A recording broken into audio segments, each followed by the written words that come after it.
Okay, so that Menti. So if everyone, I don't know if people have used Menti before, they can use it either on your smartphone or go through your computer onto the internet and just go to menti.com. Or if you want, you can get your smartphone out and scan that QR code. And the code just to enter when you go on menti.com is 14954306. And my little heart at the bottom says that one of you have managed the technology so far.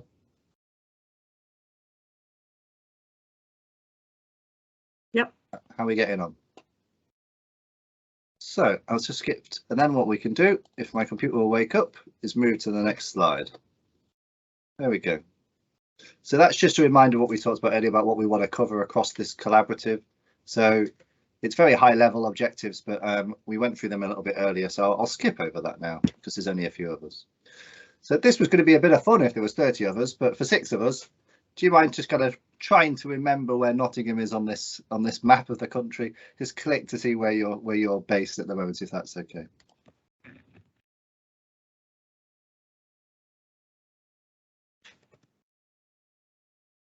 Well, I've clicked and it's putting me in London for some reason, even though I don't live in London. Dan, I haven't managed to load Menti up, so I'm in the middle.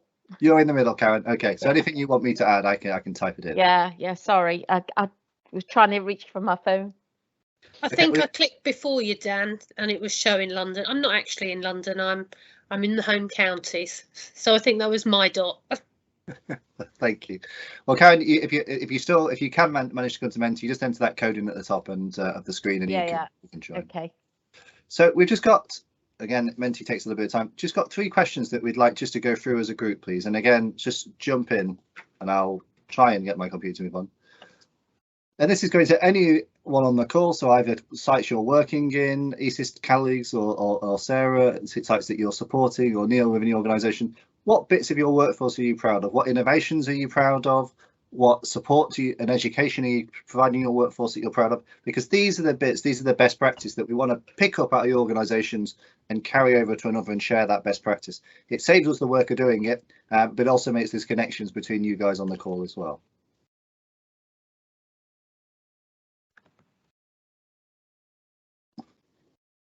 And Richard, you've been out on site today, I believe, aren't you? You're sat at a train station in very sunny Bournemouth. Have you seen any innovation? Yeah, I'd love to say it was sunny. Yeah, so I think an interesting innovation today is that within their emergency department they had a bed management screen that meant that when you input that the patient needs to go to a ward, no correspondence takes place with the ward on a telephone, therefore saving the time of the ED staff and the staff at the other end. And when all things have been set up and sorted, a box goes green saying send the patient. So actually, in terms of taking out the non-value added, waiting for the phone call, trying to get the right person on the end of it, etc. Just a slicker way of managing the process. I guess, like many things, every innovation that you produce may well have other unseen risks that you've not then necessarily anticipated. So my question to them was, are there any unforeseen risks as a result of doing that? And the team seemed to think it worked relatively well, and of course said we can still supplement with a phone call if we feel there's additional information that we particularly want to pass on. But in terms of saving staff time, really helpful. So technology, a good thing to have. Thanks, Richard. Anybody else want to expand or comment on any of the things that's come up on Menti so far? I think the one that really, because it's something that we're currently doing in Nottingham in the respiratory one, is that learning from each other and respecting different skill sets. We've got a blossoming ACP program in Nottingham respiratory. The ED departments of Nottingham have had ACPs for many years. They've been one of the kind of country's leads of developing a really comprehensive ACP program. Respiratory are probably about 5 or 6 years behind. We've got 7 or 8 now in progress in training at different stages, and it's amazing because they all come from different backgrounds, such as very senior nurses or paramedics. The skill set they have, which a junior doctor or staff nurse, etc., won't have, and it's how to integrate them for the best care of our patients. And also the continuity they offer is very different to our junior doctors, because they've been in our organisations with them for 10 or 15 years. They know the pathways, they know the system of Nottingham and Nottinghamshire really well, and to be honest, they know our patients a lot better than our doctors through a rotation as well. So it's just thinking about how we continue to train them and where their development leads in the future is really interesting at the moment. Okay, anything else anyone would like to comment on while we're doing? Claire? Yes, just following on from what you were saying in there, Dan, about ACPs. I think there's been a lot of negative comments particularly on Twitter at the moment about ACPs, and a bit of an outcry about doctors saying that nurses shouldn't try and be doctors. And I think that's not going to help at the moment, because I'm with you. I think we all need to work together.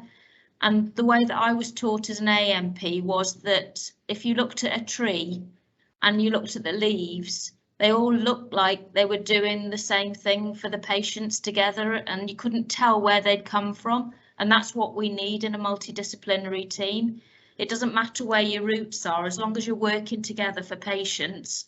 At the end of the day, that's what we should be doing, and I think we should start respecting each other. But obviously we've got some stuff from the Royal Colleges that are just about to blow that up a little bit, so we need to be really careful of it in workforce terms. Yeah, completely agree, and I think that word respect is really important, isn't it? There is respecting each other and respecting the differences and what that novelty to each brings to the patients. Richard? I guess it was just to put a bit of perspective the other way around and say, actually, if we start with the task or the care or the skill, that's the best place to go, because some of the time there isn't an answer for the thing we're looking for. So you'll hear about services that say we can't do that because we haven't got an X, whatever the X is. And actually, well, let's not look at that. Let's look at what the requirement is and how do we get that met by whoever or whatever. Sarah? Yeah, I mean, I'm an ex-nurse, not registered anymore, and ED is one area I didn't spend a great deal of time in. I just wondered about the spectrum of roles and opportunities for development and career progression. How does that work in ED? Is there, because you've just talked about advanced practice, but about across the whole spectrum of workforce that works in ED, for example, what's happening across the spectrum of different levels of banding and training? Richard, do you want to come into that, because you've been doing some national work on that kind of work, haven't you? Unless we've lost Richard to Bournemouth's poor mobile phone signal. No, I'm back, sorry. It's hard to do this on a phone. You've got to change your screen about 4 times.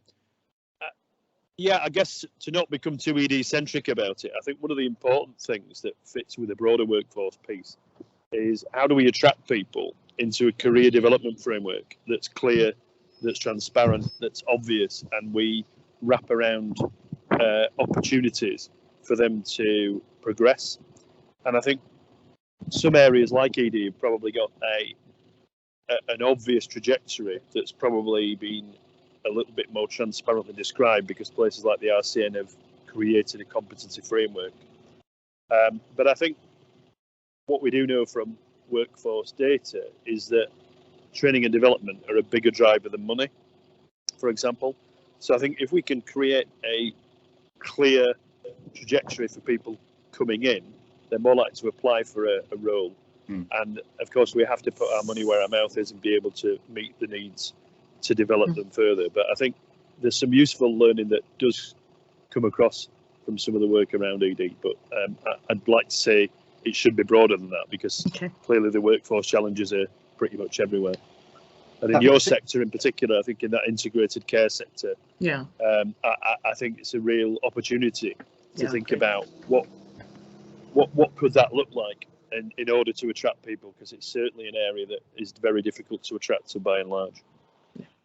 It's interesting, and I think one of the ways that we can lead with this as clinicians, I don't mean when I say clinicians, I don't mean doctors, is through some of our professional organisations. So, for example, the British Thoracic Society has got job descriptions and kind of competency packages for things like specialty nurses and specialty physios, and that allows an organisation, maybe a small DGH, who wouldn't want to completely design a bespoke role for a specialty nurse, to use a national standard, and therefore a specialty COPD nurse, for example, can slightly expand their spectrum of treatment and care in a local organisation by following national standards. So at Sherwood Forest, for example, they've really pushed on what their specialty nurses, especially in cardiology, can do, arrhythmia and cardiovascular nurses, and they now are completely independent and manage patients that previously would have been managed by a junior doctor with a lot less experience and knowledge of them.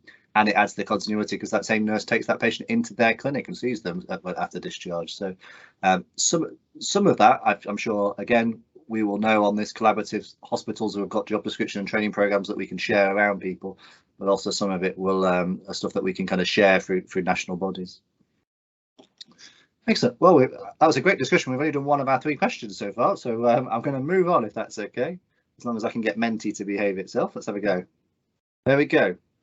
So, and again, improvement managers, for your experience of going in and out of sites, what barriers to support and improve your workforce do you foresee there being as part of this collaborative, or Sarah, as someone working within a region, what barriers do you think either yourself or teams within your region would see as I suppose improving the workforce doesn't mean expanding it, does it necessarily? But having a supply of workforces can be a challenge if you want to look at improving workforce.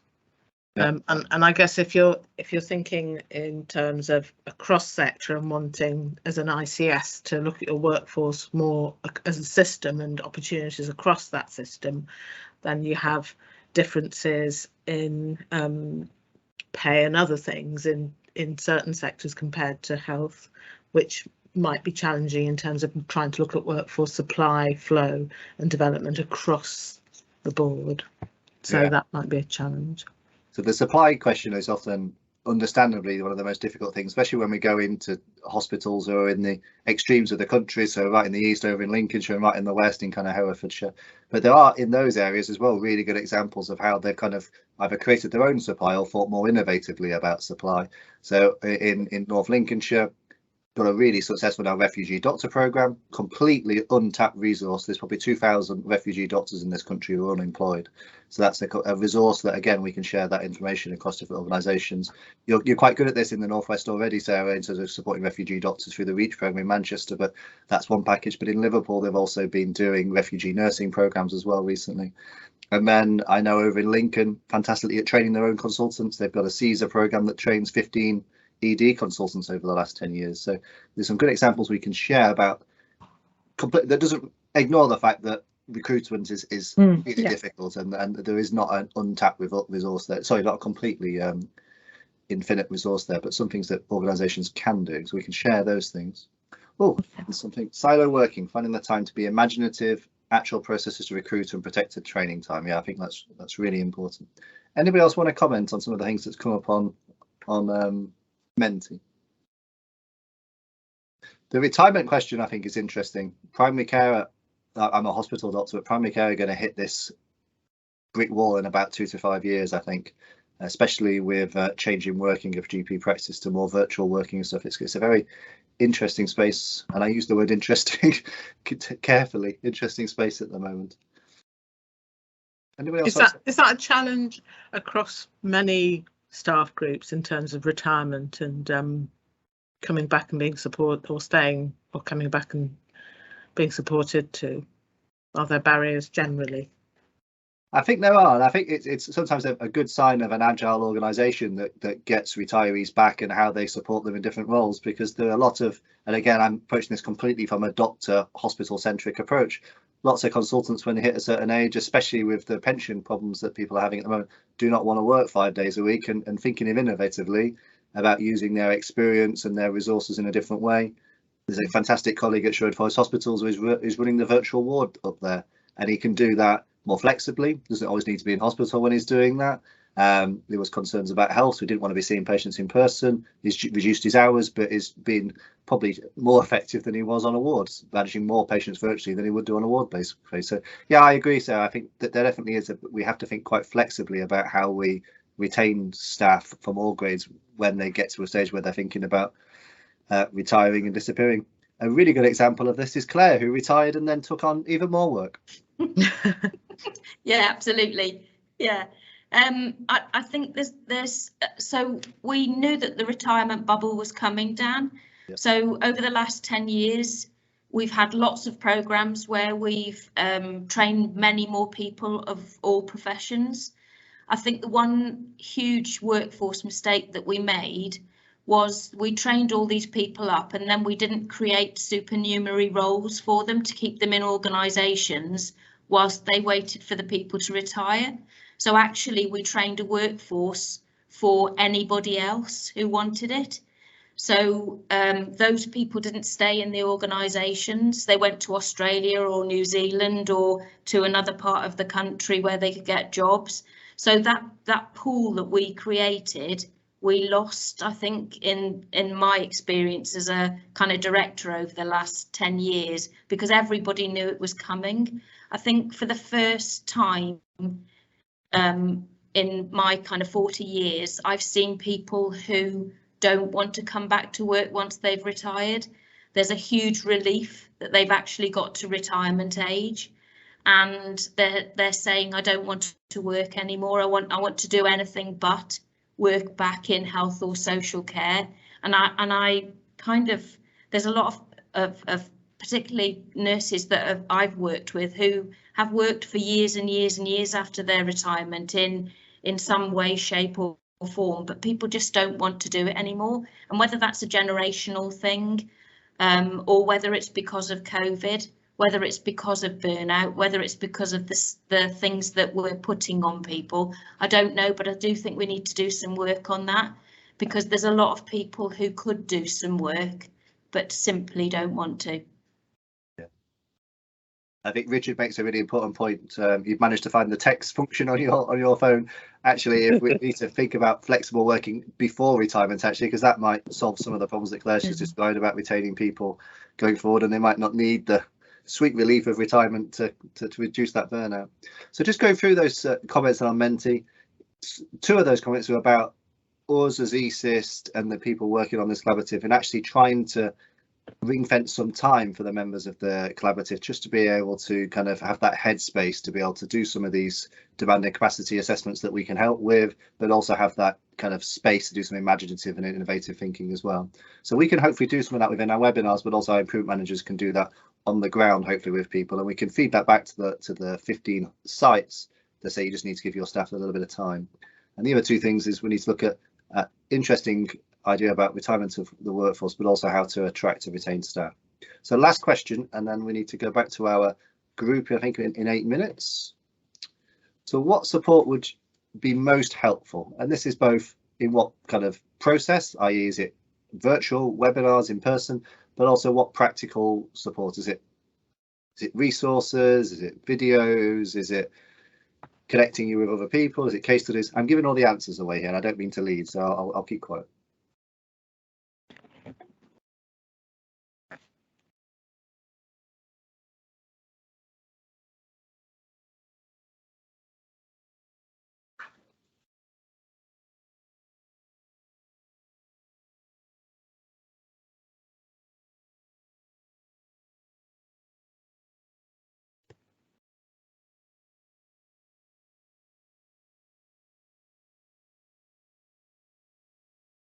Case studies and practical ideas for improvements and re-energizing a burnt out workforce. I think that's a good one.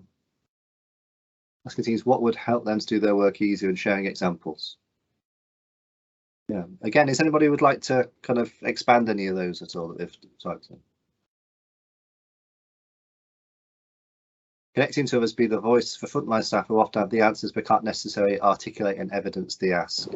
Yeah, I think that's really important. And I think some of that we can also link back to case studies or other examples of best practice, because it might be very, it might know the answer, but as you say, they can't kind of provide the evidence. But we maybe through sharing business cases and different examples of best practice can show where other innovations that have helped us solve those solutions or solve those problems, and sharing good practice. I think, Dan, one of the interesting things, and I guess I've picked up this recently, is that it takes energy to do a test of change, for example, but it also takes sometimes the air cover and the will of other people around you to do that. So I suppose there's an opportunity here to give people the confidence to just try something.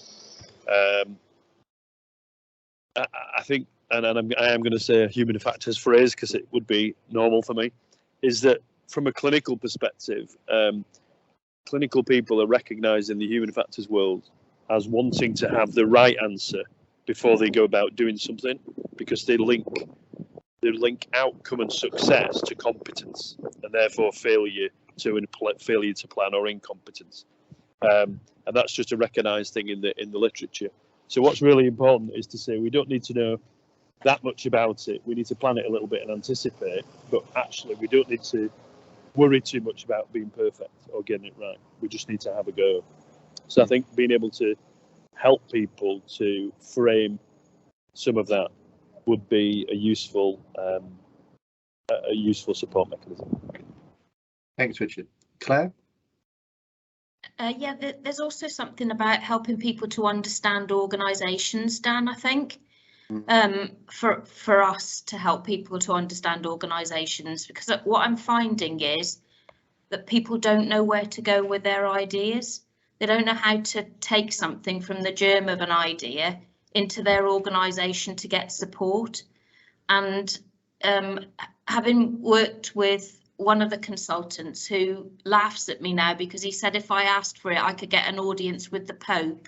I think he doesn't understand that actually just by asking, you can get what you want, but people think that they shouldn't ask the chief operating officer or the medical director or the improvement director or anybody else to just help them to work through an idea.